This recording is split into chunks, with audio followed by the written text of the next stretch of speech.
High করে দাও। High. আমি অর্পিতা। সকলে কেমন আছেন?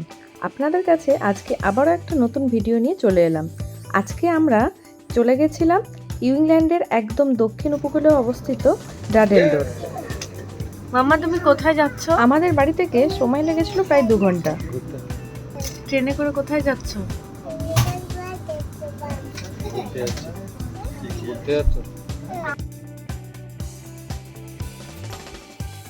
আর এই যে এনাকে দেখছেন, এনাকে ব্যস্ত রাখার জন্য ওনার পছন্দের ফ্রেঞ্চ ফ্রাই আর ওনার পছন্দের গান চালিয়ে বসিয়ে রাখা হয়েছে।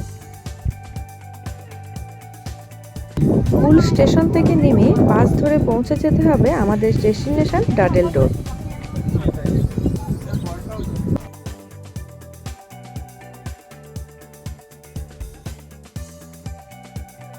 আর এখানকার যে বাড়িগুলো দেখছেন, এগুলো আমাদের ইন্ডিয়াতে যেমন খড়ের চালের বাড়ি হয় ঠিক ওই রকম, কিন্তু খড়ের তৈরি না। আমাদের বাসটি লুলওয়াত কোভ হয়ে ডাডেলডোর পৌঁছেছিল। যারা ট্রেকিং ভালোবাসেন তারা এই পাহাড়ের রাস্তা ধরে ট্রেক করে ডাডেলডোর পৌঁছান। বাসে সময় লেগেছিল 8 ঘন্টা। বাস থেকে নেমে অনেকটা পথ এগিয়ে যেতে হবে।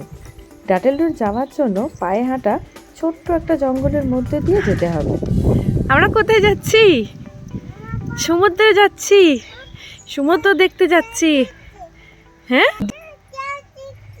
ডিয়ার দেখতে যাচ্ছি। আমরা বাস থেকে নেমে সাইডে একটা সিঁড়ি ছিল, সিঁড়ি দিয়ে নেমে এখন এই জঙ্গলের মধ্যে দিয়ে যাচ্ছি।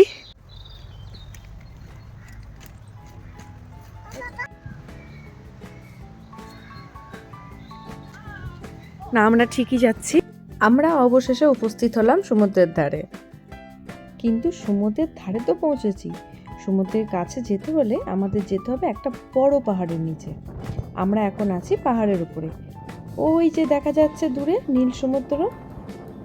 আর এই যে রাস্তাটা পুরোটাই নুড়ি পাথর দিয়ে, একটু এদিক ওদিক হলেই পা পিছলে যাওয়ার সম্ভাবনা আছে।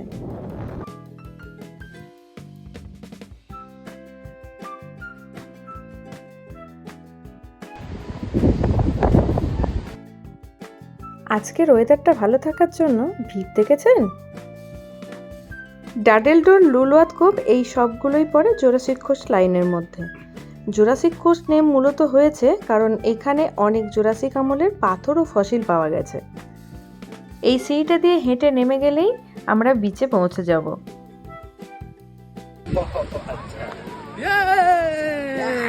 ফাইনালি।